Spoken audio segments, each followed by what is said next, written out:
sir. Good evening, good evening. थोड़ा late हो गया, sorry for that. No problem, sir. चलिए, ओके। सो हम लोग एक इंटरेक्शन रखेंगे। आपको मैंने एक फॉर्मेट तो बता ही दिया था कि Yes, sir. तो अभी पूरी तरह से आपको बताना भी है, ठीक है ना, अपने अपने मैटर्स को लेके और कैसे आगे बच्चों को करें। मैं सवाल पूछता Hmm. जाऊंगा, आप उसका आंसर देना। सबसे पहले तो विधि, आप ये बताइए कि आपका किस बैंक में हुआ है। Sir Punjab and Sindh bank में मेरा सिलेक्शन हुआ है. Okay, Punjab and Sindh bank. तो अभी अच्छा लग रहा है, ठीक लग रहा है? Yes, sir, definitely, sir. Okay fine. तो ये आपका फर्स्ट अटेम्प्ट था कि सेकंड अटेम्प्ट या ऐसा कुछ? First attempt, tha, sir. And in way fact, I did not know much about the exam, as in I had not prepared prior to it. Like a lot of people I know have been preparing for it since a year or something. I okay, actually filled the form first and then saw what the pattern of the exam was. So I just did okay, it okay. during the time of the very good, examination. Very. तो फिर तो बहुत excellent performance है। And फिर it's really really I'm glad to know that after filling up the form you started preparing, Yes, and sir. before that you didn't know anything about it. So Yes, sir. बहुत अच्छा लगता है कि बच्चे वैसे भी आप तो खुद, जहाँ तक मेरा इंटरव्यू रहा तो आपने काफ़ी अच्छा इंटरव्यू भी दिया था, और काफ़ी आपसे एक्सपेक्टेशन भी हम लोगों के पूरे पैनल को था कि नहीं होगा ही। तो चलिए, बैंक थोड़ा सा छोटा बैंक मिला है, बट चलिए, इट्स गुड। बैंकिंग के नहीं अक्रॉस। सर, एक्चुअली मैंने प्रेफरेंस यही दी थी क्योंकि सेकंड प्रेफरेंस थी ये मेरी, because I okay, thought okay, कि okay, because I am based in Delhi. So sir, I thought कि okay, because this has a headquarter in Delhi, so it has more okay, branches okay. here. That's also kind of intelligent decision. तो Yes, sir. और उसमें generally maximum postings जो होती है आपको Delhi NCR में मिल जाती है, और Yes, sir. Across the bank जो पे पैकेजेस है वो तो लगभग सबका एक है, अगर एसबीआई को छोड़ दे तो। और आगे Yes, भी अगर आप वहाँ पे रह के तैयारी करना चाहो तो आगे की चीज़ों की भी तैयारी आपकी हो सकती है। चलिए, सबसे पहले तो मैं ये पूछूंगा, क्योंकि आपका सबसे बहुत कम दिनों का प्रिपरेशन रहा, कैसे आपने, आप क्योंकि जनरल ग्रेजुएशन ग्रेजुएशन आपने करा है, yes, sir. How did you manage the quant section? So, sir, as the basic thing I feel for this exam is practice. You have to practice the mocks to clear this exam because there is no other way. Because sir, पढ़ाई तो हम कर लेते हैं, but the main problem is कि within 1 hour, especially in prelims, within 1 hour we have to do so many questions and it's very tough. So the thing is कि math and reasoning both की practice बहुत important है sir. तो मैंने mainly mocks के through ही practice करी थी. Okay, okay. हाँ, ये एक्चुअली काइंड ऑफ रूल्स जान लेने के बाद मुझे लगता है प्रेजेंस ऑफ माइंड का ज़्यादा टेस्ट होता है, कि आप उस समय में कितना अपने प्रेजेंस ऑफ माइंड को शो करते हुए ज़्यादा अननेसेसरी क्वेश्चंस में नहीं इन्वॉल्व होते हैं, और जो आपको आता है उसी को एक्यूरेसी करीब 90-95% अगर रखते हैं तो will get get through it. तो चलिए, बहुत अच्छी बात है दीदी। क्वांट सेक्शन में तो आपने मॉक्स दिए थे, प्रैक्टिस करा था, और Yes, sir. दूसरा आपका सेक्शन हो गया इंग्लिश। इंग्लिश की बात करूं, Yes, sir. एज आपने, आपकी पढ़ाई कॉन्वेंट से रही है और आपने अच्छे कॉलेज से भी अपनी पढ़ाई की है, तो इंग्लिश कितना इजी था या कितना मुश्किल रहा? तो इंग्लिश बिकॉज आई थिंक जो भी एक इंग्लिश मीडियम स्कूल से पढ़ा हुआ बच्चा है वो इतना मुश्किल इंग्लिश नहीं आता. It's just that you have to be thorough with it and that because see sir, reading comprehension एक सेक्शन होता है, बाकी ग्रामर होता है. तो if you studied in English medium school, grammar is not very tough in terms of the paper. It's just that in that moment of time you were able to solve it. So my strategy for English was that I used to do reading comprehension at the end. First I used to do all the small portions like cloze test हो गया, para jumbles हो गया, ये सब जो fill in the blanks type questions होते हैं, छोटे क्वेश्चन, वो जल्दी हो जाते हैं इंग्लिश में. So first I used to solve all of them and then I would go to reading comprehension because that is more time consuming. Okay, okay. तो आपने पहले लास्ट में रीडिंग कॉम्प्रिहेंशन को देखा था। Yes, okay sir. फाइन। तो आपने कोई खास बुक जिसको यूज करा हो, कोई खास एकेडमी का कोई सपोर्ट लिया हो इंग्लिश के लिए? इंग्लिश के स्पेसिफिकली भी नहीं. तो पहले मैंने क्या किया, as soon as I filled the form I ordered a previous 10 years की बुक. अमेजोन से ही मिल जाती है, मॉक जो प्रीवियस 10 years के पेपर्स हुए हैं. प्रीलिम्स एंड मेंस के. So I ordered that and I started attempting. पहले मैंने देखा कि कैसे टाइप के क्वेश्चंस आते हैं, क्या लेवल है. फिर थोड़े जैसे टॉपिक्स जो मुझे टफ, मतलब थोड़ा इतनी फास्ट नहीं हो रहे थे, जैसे क्वांट में क्वाड्रेटिक इक्वेशंस थोड़ा करने में टाइम लगता है, या फिर आप रीजनिंग में देखें तो थोड़ा सिलॉजिज्म इन इक्वालिटीज, मुझे लग रहा था कि फास्ट कैसे करूं इन क्वेश्चंस को सॉल्व. तो उसके लिए मैंने यूट्यूब वीडियोस रेफर करी. एक अड्डा 24/7 करके यूट्यूब चैनल है. They have explained it well how to do it fast. So sir, I basically referred to YouTube videos and previous year papers and then I attempted the mock. Very good. और quant के लिए कोई चीज आपने quant के लिए कोई book ली थी, या उसके लिए भी फिर आपने यही सोशल मीडिया का यूज किया था? Yes, so specifically बुक तो मैंने किसी सब्जेक्ट के लिए भी नहीं खरीदी. मैंने YouTube videos और जो ये previous year papers and mocks की ही हेल्प ली थी. तो चलिए, ये तो बहुत अच्छी बात बता रहे हो आप सभी की विधि के, ये आपने इस तरह से करा और कि आपने अपने आसपास की चीज़ों का यूज़ किया, एक तरह से अपना प्रेजेंस ऑफ माइंड ज़्यादा यूज़ किया, मॉक टेस्ट को ज़्यादा यूज़ किया, और जो गाइडेंस के लिए आपने, क्योंकि जनरली क्या होता है, बच्चे जब यूट्यूब पे आते हैं और चीज़ें देखना चालू करते हैं, दे स्टार्ट रैंडमाइजिंग द थिंग, तो रैंडम हो जाते हैं. अब वो अगर बैठ के एनालॉजी पढ़ने बैठे, सिमिलैरिटी पढ़ने बैठे, तो सारे जितने भी वीडियोस रहेंगे उससे रिलेटेड देखेंगे. तो आपको क्या ऐसा मन होता था कि मैं सारे देखूं, या आप किसी खास को फॉलो करते थे? Sir YouTube is definitely a distraction, ऐसा हो जाता है जैसा आप कह रहे हैं. बट मैंने पहले सिलेबस को देखा और प्रीवियस ईयर क्वेश्चंस को देखा. तो उसमें जो क्वेश्चंस मुझे लग रहा था मुझसे नहीं हो रहे या फिर टफ लग रहे हैं या टाइम ज्यादा लग रहा है इन क्वेश्चन से, तो मैंने वो स्पेसिफिक टॉपिक सर्च करे यूट्यूब पे और उनकी वीडियोस देखी.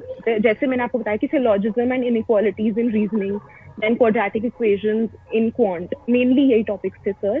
तो उनकी मैंने वीडियोस और प्रैक्टिस क्वेश्चंस, मतलब जो यूट्यूब पे ही अवेलेबल वीडियोस थी, उन्हीं से पास करने का तरीका सीखा. And that's how I did it sir. Okay, fine, good. और फिर इधर जीएस को किस तरह से हैंडल करा? So GS was definitely a problem because इतना हम पढ़ते नहीं हैं usually banking sector related generally. Otherwise generally I read news quite, like I'm fond of reading news every day. तो वो ठीक था, but as soon as I gave my prelims and मुझे लगा कि clear हो जाएगा, तो between the gap between prelims and mains I started preparing GS more wholeheartedly. तो मैंने roughly last 4-5 months का GK through YouTube वीडियोस हो गए या PDF भी जैसे अवेलेबल, इजीली फ्रीली अवेलेबल होते हैं बैंकिंग सेक्टर रिलेटेड, उन्हीं को रेफर किया था सर. Okay, fine. देखिए, एक्चुअली मैंने जैसा देखा है बैंकिंग में कि एग्जामिनेशंस में बहुत रैंडम क्वेश्चन करंट अफेयर्स के आते हैं, और बहुत रैंडम हो सकता है कोई एक कंपनी ने अगर एमयू साइन किया है उसके बारे में भी पूछ दे. मतलब बहुत कोई स्टैंडर्ड, मुझे जहां तक लगता है ऐसा नहीं रहता है, ना हमारे टाइम में था 8-9 इयर्स बिफोर, ना मुझे लग रहा है अभी भी मैं क्वेश्चंस देखता हूँ तो मुझे लगता है ये फिर उसी तरह का रैंडम क्वेश्चन पूछ रहे हैं. तो आपने कितना, आपको अगर ध्यान हो या अगर याद हो तो कितना अटेम्प्ट करा था, कितना आपको आया, इस तरह का कुछ अगर बता सकें आप तो.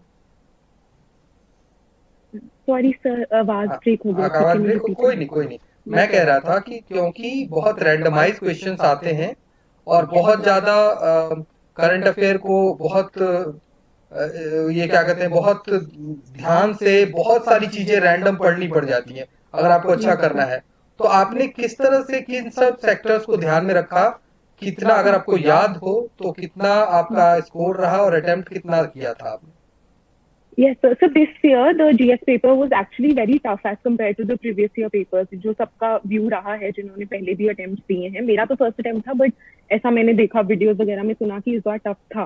तो सर आई स्कोर्ड, मैंने एक्चुअली निकाल रखा है, I scored 14, but the cutoff was just 3.75, which was very less as compared to the previous year because this year the GS paper was tough. तो सर मैंने बेसिकली तो banking sector news पे focus किया था, जो normally news में, मतलब जैसे हम न्यूज़पेपर में भी पढ़ते हैं तो वो जो हिंदू न्यूज़पेपर के 2 पेजेस होते हैं इकोनॉमी पे, वो फोकस करे थे. और बाकी जो मैं जैसे मैंने बताया यूट्यूब पे और जो PDF थी और financial sector. But sir generally the questions were very random. There in 4-5 questions in the paper it was directly written that in the recent news in December this happened, which was very direct and we don't usually remember so much information. So thoda guess work भी चला उसमें. Okay, but चलिए। ये एक बहुत मतलब बहुत अच्छा स्कोर करा है। मैंने जितने बच्चों से पूछा है जिन्होंने अपना अपना बताया है, उनका 8, 10, 11 ऐसे रहा। 14 आपका काफी अच्छा स्कोर है। एक या दो बच्चों ने बस हेलो, हेलो, आप सुन पा रहे हो? यस सर, वो एक्चुअली फिर से बीच में कट हो गया था। अब आई कैन हियर यू ठीक सर। है। Yes sir. हाँ, तो मैंने जहाँ तक देखा देखा है तो 13, 14 बहुत कम बच्चों को ने स्कोर करा है। मतलब यस। गिनती के बच्चे थे जो हमारे मेरे साथ अटैच थे। उन्होंने करा है। काफी सबका स्कोर करीब 6 से लेके 10 तक रहा है। बहुत अच्छा स्कोर करा आपने जीएस में। और उसके अलावा आपका जहां तक उसमें लगता है कंप्यूटर अवेयरनेस भी पूछते हैं। तो कंप्यूटर अवेयरनेस रीजनिंग के सिलेबस में लिखा है, बट उसमें काफी 3-4 साल से कोई क्वेश्चन पूछ नहीं रहे हैं। तो ओके, मैंने उसको प्रिपेयर ज्यादा किया ही नहीं, बिकॉज अभी रिसेंट ट्रेंड में भी नहीं था उसके क्वेश्चन। Okay, okay. तो ये चीज जैसे आपका फर्स्ट प्रेफरेंस क्या था Vidhi? Punjab National Bank sir, okay, and second Punjab and Sindh Bank, so I got my second preference. Okay, very good, very good. अच्छा, अभी आपका अभी कोई ऐसा लेटर मेल आया हो जिसके रिगार्डिंग रिगार्डिंग ज्वाइनिंग या एक्सेप्टेंस लेटर? नो सर, कुछ नो, नहीं। अभी there is no update sir. हाँ, कुछ भी नहीं आया। ओके, कोई नहीं। हम्म। तो और तो ये तो बातें हो गई कि आपने किस तरह से तैयारी करा। अच्छा, एक बात बताइए कि एक जनरल ग्रेजुएट, चलिए आप तो बहुत अच्छे कॉलेज से हो, कॉन्वेंट से पढ़े हो। एक जनरल ग्रेजुएट जो जनरल कॉलेज से पढ़ता है, कितना टफ है उसके लिए एग्जाम? कितने दिन की तैयारी जरूरी होगी? आप अपने हिसाब से मत बताना, एक जनरल ग्रेजुएट की बात करना। यस ठीक सर। है ना? अब देखा जाए तो आप जिस कॉलेज में पढ़ रहे थे वहां पे सारे बच्चे वही रहते हैं, 90-90% वाले। तो उस हिसाब से नहीं, एक जनरल ग्रेजुएट के हिसाब से आप क्या सजेस्ट करोगे कि एक जनरल ग्रेजुएट को कैसे कैसे तैयारी करनी चाहिए, कितना टाइम देना चाहिए, क्या सबसे इम्पोर्टेंट चीज है? क्योंकि ज्यादातर आप देख रहे होगे कि इंजीनियरिंग ग्रेजुएट या टेक्निकल ग्रेजुएट्स का सिलेक्शन ज्यादा हो रहा है। उस केस में जनरल ग्रेजुएट के लिए आपका क्या एडवाइस एंड ओपिनियन है कि किस तरह से उसको करना चाहिए तैयारी? Sir the most important thing is कि प्रैक्टिस बहुत इम्पोर्टेंट है इस एग्जाम के लिए। That is because time frame में पेपर अटेम्प्ट करना, अगर हम 3 घंटे दे देंगे पेपर करने के लिए तो आई थिंक सब लोग कर लेंगे। बट द पॉइंट कि 1 घंटे में जैसे प्रीलिम्स है, वो क्वेश्चन सॉल्व करना बहुत ट्रिकी हो जाता है। सो आई वुड रेकमेंड कि सबसे पहले तो आप प्रीवियस ईयर की पेपर्स एनालाइज करें, जैसा मैंने किया था सर, क्योंकि उससे we get an idea about how they are actually asking the question and how the exam is actually going on. Because हम कभी कभार like you said YouTube videos देखते हैं तो थोड़ा डिस्ट्रैक्ट हो जाते हैं कि ये भी पढ़ ले,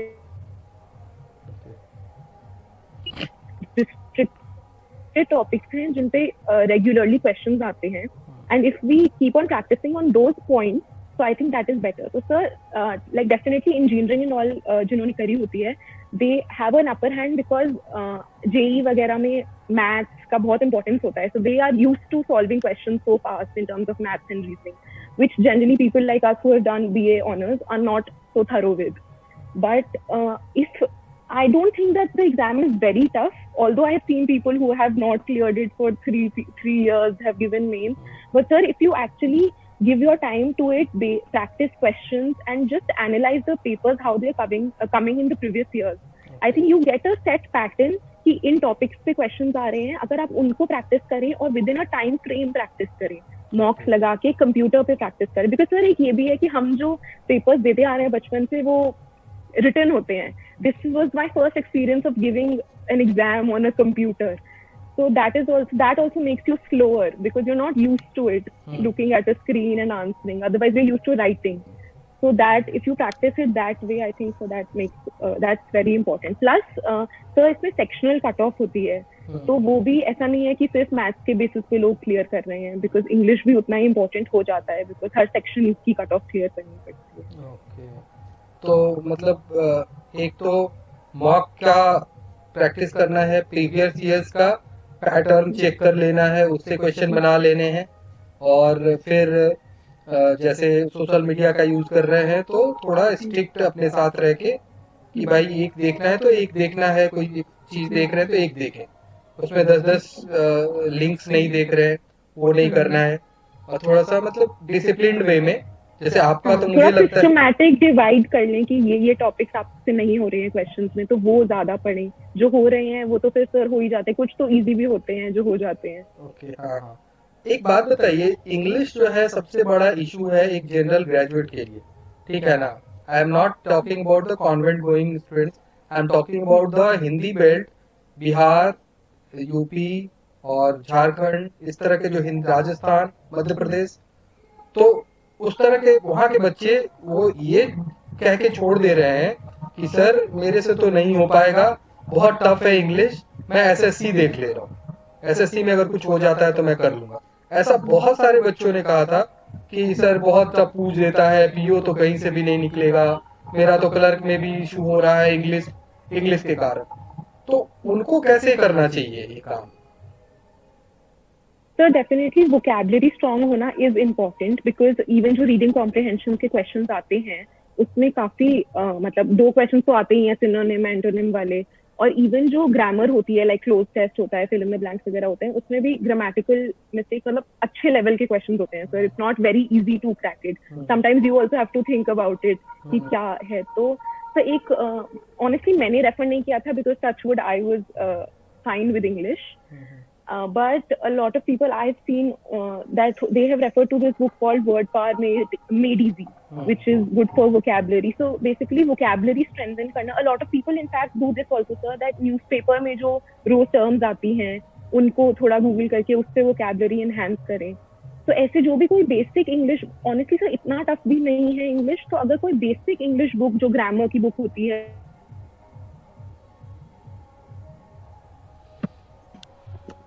करें तो कट ऑफ तो क्लियर हो ही जाती है सर, बिकॉज काफी इजी भी होता है. मतलब I agree a lot of questions are tough, but कुछ जो basic fill in the blanks type questions होते हैं वो हो सकते हैं, तो कट ऑफ तो क्लियर हो जाती है सर. एक और पार्ट है, जैसे हिंदी बेल्ट की बात कर रहा हूँ, यहाँ के बच्चे मैथ्स में क्वांट में ठीक होते हैं, बट एक पार्ट और है रीजनिंग का, जहाँ पे कि क्वेश्चन का स्टैंडर्ड मैंने देखा है कि बढ़ता ही जा रहा है और बहुत सुंदर सुंदर क्वेश्चन आते हैं। इवन एसबीआई पीओ में तो मतलब उन्होंने टच करने की कोशिश करी है कैट के आसपास इंग्लिश में, रीजनिंग में, सॉरी रीजनिंग में. हाँ, तो मतलब रीजनिंग में क्या सजेस्ट करते हो आप रीजनिंग के? अब मैं फिर खासकर बात करूंगा इस बेल्ट में जिसमें सबसे ज्यादा गवर्नमेंट जॉब को लेके, मैं तो एक तरह से कहूँ कि लस्ट है कि मतलब वो मिला नहीं तो वो मतलब वो बच्चा पता नहीं क्या करेगा उसके बाद, तो उस तरह की स्थिति है।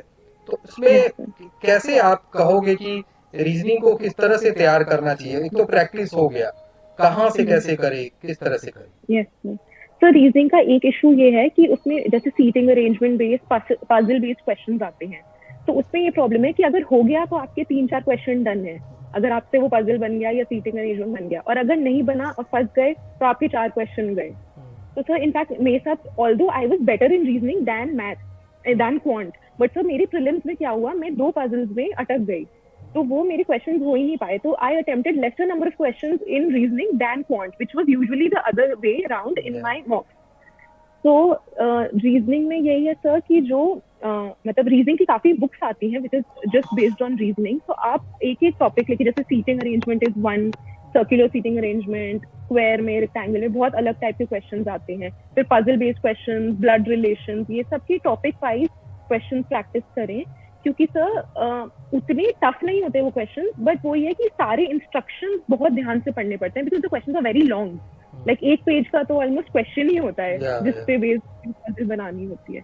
तो वो ठीक करना, बट अटक जाते हैं सर, क्योंकि अगर एक क्वेश्चन नहीं हुआ तो फिर 4 क्वेश्चन नहीं हुए, बिकॉज एक ही पजल पे बेस्ड 4-5 क्वेश्चन होते हैं. हाँ, वो इशू होता है जब लाइन ऑफ थिंकिंग रहती है और समय अगर कुछ भी मिस हो गया तो आपके क्वेश्चंस गलत होने, आंसर चालू हो जाएंगे. और फिर बहुत बार क्या होता है कि आंसर में भी वो जो आप गलत सोच रहे हो ना, वो भी आंसर रहता है, तो आप उसको भी करते चले जाते हैं, आपको लगता है मैंने तो सही करा है, फिर मार्क्स जो आता है बहुत कम मार्क्स आ जाता है.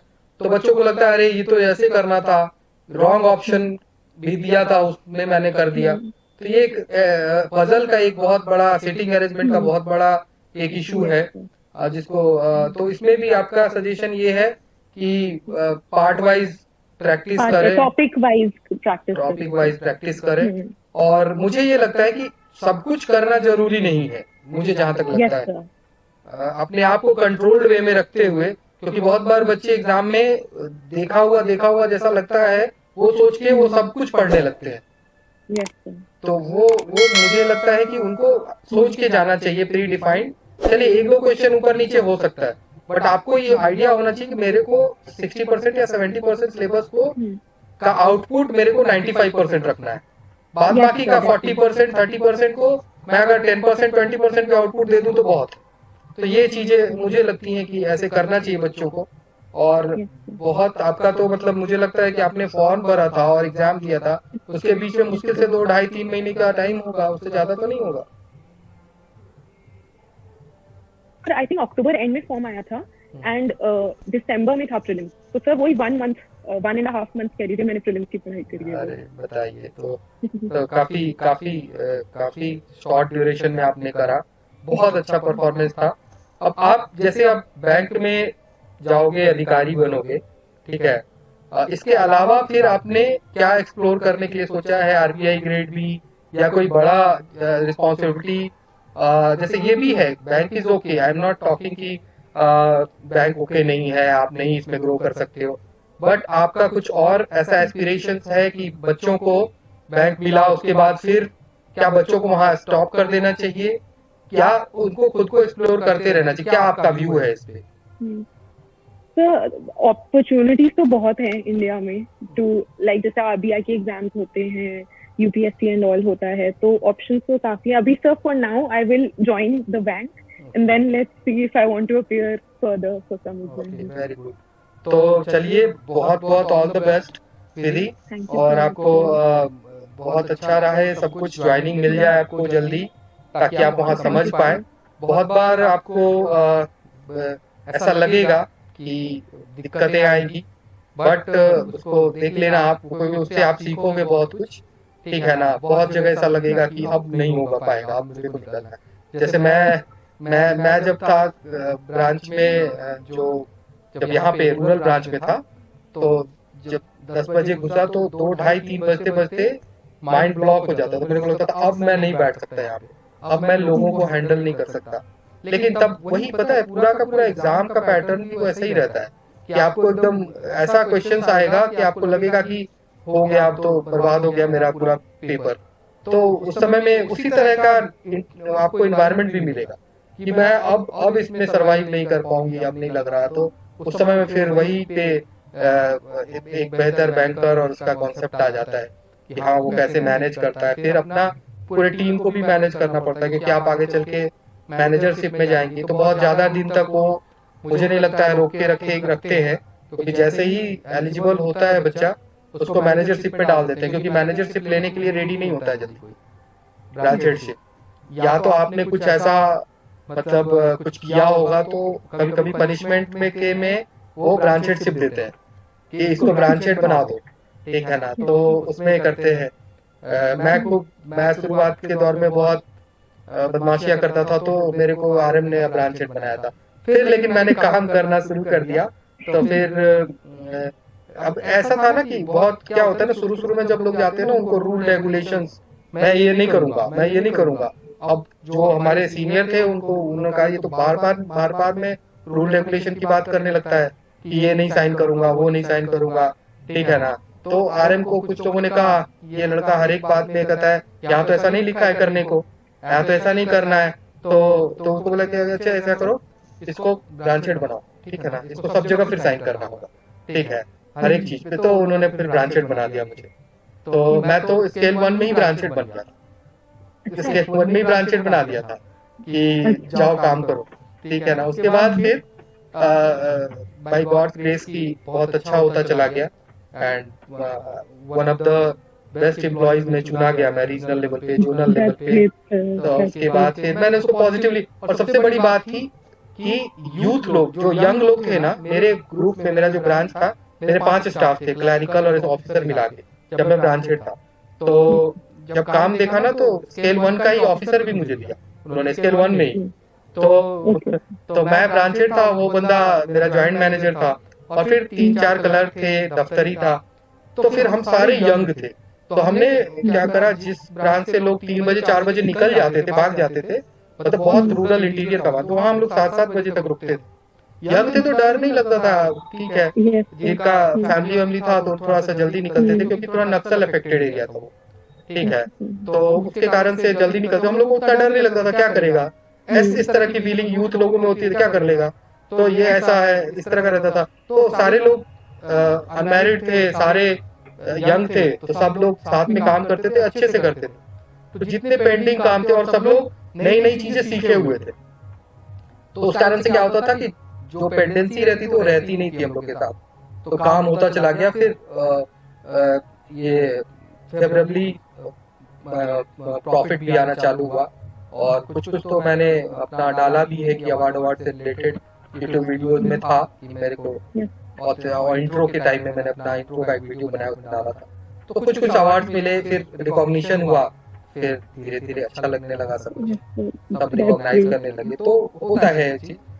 बहुत बार हमें भी दिक्कत होती थी, लेकिन हाँ, आप अगर आपने, मुझे नहीं लगता है कि आपने वो क्लोज ग्रुप व्हाट्सएप वाला नहीं ज्वाइन करा है शायद, सर कर लिया, मैंने आज ही ज्वाइन किया है। तो उसमें आपको कोई प्रॉब्लम हो ना विधि, यस सर। बैंकिंग सेक्टर में जब तक हो आपको कोई प्रॉब्लम हो, बहुत सारे सीनियर मैनेजर्स भी हैं, और भी सारे सीनियर हैं उसमें, करीब आप लोग के ग्रुप का करीब मुझे लगता है कि 10-15-16 बच्चा होगा, ठीक है ना, उसके बाद बाकी सारे अदर अदर बैंक्स में सीनियर पोस्ट पे हैं।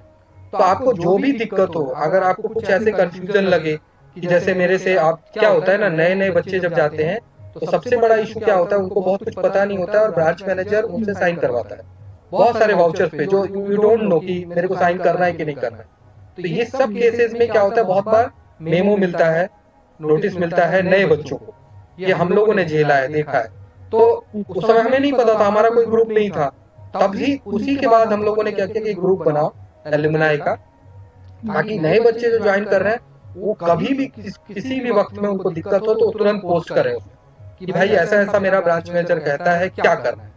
पंजाब एंड सिंध बैंक के भी 2 ऑफिसर उसमें हैं, मैनेजर भी हैं, ठीक है, उसका प्रमोशन का काम अभी चल रहा है, अभिषेक आनंद का, वो वहाँ पे मैनेजर है, दिल्ली में ही था, लक्ष्मी नगर में, ठीक है ना, पंजाब एंड सिंध बैंक में। उसके बाद अभी उसको मुजफ्फरनगर यूपी में भेज दिया प्रमोट करके, तो उसमें उसका प्रमोशन का काम चल रहा है शायद, इसीलिए आप लोगों का ज्वाइनिंग अटका हुआ है। Okay sir. उनका अभी प्रमोशन का पूरा नहीं किया है वो लोग हायर, तो वो मैंने पूछा था कि क्या चल रहा है, क्योंकि पंजाब एंड सिंध बैंक में 3-4 बच्चों का हुआ है, तो 1-2 बच्चों ने यस पूछा, सर। हाँ हाँ, हमारे मैंने ग्रुप में देखा था। हाँ, तो पूछा था, तो उसने बताया था कि भाई प्रमोशन चल रहा है, तो हमारा इंटरनल अभी शफलिंग नहीं खत्म हुआ है, तो उसके बाद हम लोग करेंगे, ठीक है। बाद बाकी तो ज्वाइन कीजिए, और आगे आपको बहुत सारी बेस्ट विशेष, और थैंक यू इंटरव्यू की तैयारी के बारे में तो अब ज्यादा क्या पूछूंगा, आप तो नहीं sir, I would definitely like to mention कि जो मेरा experience, it was an very amazing experience with you sir. आपने 1 hour का मॉक लिया, which I think you spread out your important time for us, and you covered it holistically, all the aspects जो possibly पूछे जा सकते हैं, college related, subject related, bank related, and financial news related. So it was a very wholesome experience, sir, and I'm really thankful to you. एक चीज मैं आपके experience के बारे में नहीं पूछा, वो इंटरव्यू का क्या क्वेश्चंस थे और कैसा एक्सपीरियंस रहा। सबसे पहले तो आप थोड़ा सा अगर हल्का याद हो तो 3-4 क्वेश्चंस और ये सब चीजें थोड़ी सी बता दें 5 मिनट के लिए। Yes sir, yes sir. Sir mainly तो मेरा firstly sir the panel was very sweet and welcoming, मतलब उन्होंने काफी अच्छा, तो काफी कंफर्टेबल हो गई थी मैं घुसते। And then mostly they asked me questions related to college because I am from LSR, so they were like which are the famous personalities from LSR. तो मैंने वो सब बताया, जो बैंकिंग सेक्टर की मेन फीमेल्स हैं जो हमारे कॉलेज का, इवन जो आरबीआई की डेप्यूटी गवर्नर थी उषा थोराट मैम, वो भी एलएसआर से हैं, तो वो सब मैंने बताया। तो फिर मोस्टली क्वेश्चन पहले मेरे कॉलेज रिलेटेड एंड देन मेरे सब्जेक्ट रिलेटेड थे। So in fact they even asked me कि योगा के 8 स्टेजेस क्या हैं, तो इन विच आई फम्बल्ड अ लिटिल बिट बिकॉज याद नहीं रहता सर इतना। तो बट जो हमारे हेड थे, चेयर थे पैनल के, उनको सारे 8 स्टेजेस याद थे, तो फिर उन्होंने मुझे बताया कि ये 8 स्टेजेस होते हैं, रिपीट करो, मतलब तो काफी, but they were very friendly sir. So mostly like 3/4 of my interview was about my college and my subject. Then later few questions जैसे DICGC से they asked questions, उसके amount से पूछा. And then there was one question which I couldn't answer. They said some section of the Banking Regulation Act. So I told them that I don't know about it. So they said that it's related to dishonor of check and what is the provision. So I was not aware about that answer, sir. But otherwise it was a good experience. And मतलब जैसे हम सोचते हैं ना कि general awareness या banking पे बहुत questions पूछेंगे, मुझसे banking में सिर्फ 4-5 questions पूछे, वो भी end के time. Most of my interview was about my college and my subject. वही होता है ना, क्या क्या है कॉन्सेप्ट, इसीलिए हम लोगों ने वो 1 घंटे का करा था कि उससे बच्चे से जो प्रोबेबल सवाल हो सकता है, जैसे आपसे योगा से रिलेटेड पूछा, थोड़ा सा सब्जेक्ट से रिलेटेड पूछा, तो हम लोगों ने कोशिश करी थी कि जहां तक आपको याद होगा कि हमने आपसे बहुत सारे साइकोलॉजी से क्वेश्चन पूछे थे, तो ताकि वो एक सिंबॉलिकली आपके दिमाग में हमेशा रहे कि कहीं पूछ ना दे। बच्चे के दिमाग में ये डाल देना है कि भाई तुम्हें तुमसे ये भी पूछा जा सकता है, तुमसे घर के बारे में, हो सकता है तुम्हारे गांव के बारे में, शहर के बारे में ही पूछते रहे। एक बंदा सोलापुर महाराष्ट्र से था, मैंने उससे सोलापुर से रिलेटेड सारे क्वेश्चन पूछे थे, और same to same Nilesh Kishan Yadav है, उसको सोलापुर से ही सारे क्वेश्चन उसने पूछे, क्योंकि वहाँ मिल्स है बहुत सारे और बहुत इंडस्ट्रियल एरिया, इंडस्ट्रियल वो सेक्टर था since the independence and previous to that, वो एक बहुत बड़ा इंडस्ट्रियल एरिया रहा था। तो मैंने वहां से पूछे थे क्वेश्चन, और उसको बहुत सारा क्वेश्चन उसका, मतलब उसका 3/4 पार्ट सोलापुर और महाराष्ट्र से क्वेश्चन। तो ये हमने यही सोचा था कि हम लोग वो कस्टमरी 10-15 मिनट वाला नहीं लेंगे जो सब करते हैं, क्योंकि सिंपल सा कॉन्सेप्ट है, मॉक क्यों लेते हो आप? मॉक लेते हो ताकि बच्चा अपने कंफर्ट जोन से थोड़ा सा बाहर आए, थोड़ा उसका नर्वसनेस कम जाए, और जब वो जाए तो एटलीस्ट अगर 50% भी नर्वसनेस कम रहेगी ना, तो उसका आउटपुट बेहतर होगा इंटरव्यू में। तो हम लोगों ने सोचा पूरा एग्जॉस्टिव लेंगे, एग्जॉस्ट कर जाएगा, बच्चा को ये लग जाए कि क्या तमाशा चल रहा है, 1-1 घंटा तक बिठा के मेरे को रैगिंग कर रहा है, इस तरह से लगे। फिर तब बच्चे को थोड़ा सा समझ में आएगा, जब वो रियल इंटरव्यू देगा ना, उसको लगेगा कि उसने सेक्शन सब कुछ कवर करने की कोशिश करी थी। तो अभी सर बहुत होलिस्टिक था जो आपने इंटरव्यू लिया था, क्योंकि सारे सेक्टर्स कवर हो गए थे, तो एक्चुअल इंटरव्यू जाने के टाइम लगता था कि हाँ कुछ तो आंसर कर ही देंगे सब चीज, क्योंकि आपने पूछ ही ली थी। हाँ, क्योंकि कहाँ से पूछेगा कोई पता नहीं है ना। अब सोचो आप है बैंक का, आप बन रहे हो बैंक के अधिकारी, और आपसे सिर्फ घर के बारे में पूछ रहे हैं, आपके कॉलेज के बारे में पूछ रहे हैं, आपके सब्जेक्ट के बारे में पूछ रहे हैं, that is not related, psychology is nowhere related to banking का दिन भर का। वो आपको टाइम भी नहीं मिलेगा किसी की साइकोलॉजी समझने के लिए। वो फिलॉसफी किया है मैंने, सॉरी फिलोसॉफिकली चीजों को आप एक्सप्लेन नहीं कर सकते हो, क्योंकि आप रूरल सेमी अर्बन एरिया में जाओगे, आदमी सुनने के लिए आपको नहीं बैठा है, आपको उसकी सुननी है, ठीक है ना। और रैंडम चीजें होंगी, फिर रैंडमली वो क्वेश्चन पोज करेंगे और आपको सॉल्व करना रहेगा वहां पे रिलेटेड टू प्रोडक्ट। तो ये सारी चीजें बहुत ज्यादा मैनेजमेंट स्किल से रिलेटेड रहती हैं। और हेलो यस, हाँ, ब्रेक हो गया, तो इसलिए मुझे लगा कि करना चाहिए। अब ये अगले बार मुझे लग रहा है कि हम लोग इसको सेक्शन वाइज कर देंगे, जैसे आपके पर्सनल सेक्शन से एक इंटरव्यू होगा, दूसरा आपका होगा, और हम लोग इसको चाह रहे हैं कि जो बच्चे अदर एग्जाम की तैयारी कर रहे हैं, आरबीआई ग्रेड बी हो गया, यूपीएससी हो गया, हमारे पैनल में लोग डालेंगे, क्योंकि मेरा कुछ फ्रेंड लोग वो ऑल इंडिया सर्विसेज में है, तो वो लोग बोला है कि ऐसा प्रोग्राम करेंगे जिसमें कि 3-3 इंटरव्यू बच्चे का लेंगे। एक तो उसका पर्सनल हो गया, एक सब्जेक्ट मैटर का हो गया, और एक जिस एग्जाम के बारे में वो आया है ना पढ़ के या दे के आया एग्जाम, उसके बारे में पूछे।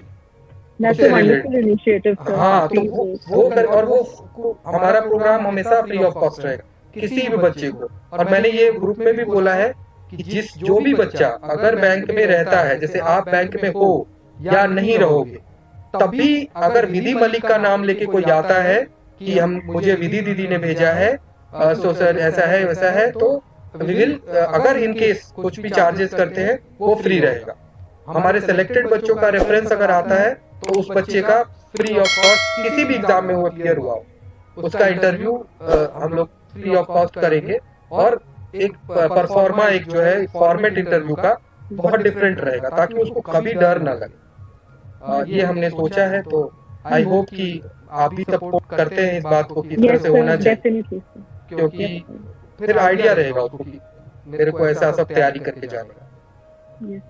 Okay Vidhi, it was nice talking to you. आप तो ऐसे भी बहुत बहुत तेज हैं, बहुत अच्छे हैं, और आई विश यू, मतलब क्या कहूँ मैं, आपकी लाइफ में, आपके करियर में आप बड़े हाइट्स को प्राप्त करो। और थैंक यू कभी सो भी मच। हमारी इस तरह की जरूरत रही बैंकिंग यस, सेक्टर्स में के इशू के लिए, तो हम लोग ग्रुप बना के रखा है हमने, व्हाट्सएप वाला, वो क्लोज ग्रुप है, उसमें बैंकर्स हैं सिर्फ, उसमें यस, कोई भी नॉन बैंकर नहीं है। तो वो सारे बैंकर्स हो गए, तो आपको उसमें भी कोई दिक्कत नहीं होगी। और अदरवाइज कोई अगर बात होती है तो आप बात तो कर ही सकते हो। Yes other sir, definitely. Otherwise आप तो खुद इंटेलिजेंट इनफ हो अपनी चीजों को देखने के लिए। चलिए, बहुत अच्छा लगा Vidhi. Same here, thank you so much. Okay, चलिए, okay okay, thank thank you welcome. Sir. Okay okay, thanks to you for coming. Okay, yes चलिए, sir, thank you. Okay okay, sir, चलिए, good night. Good night sir.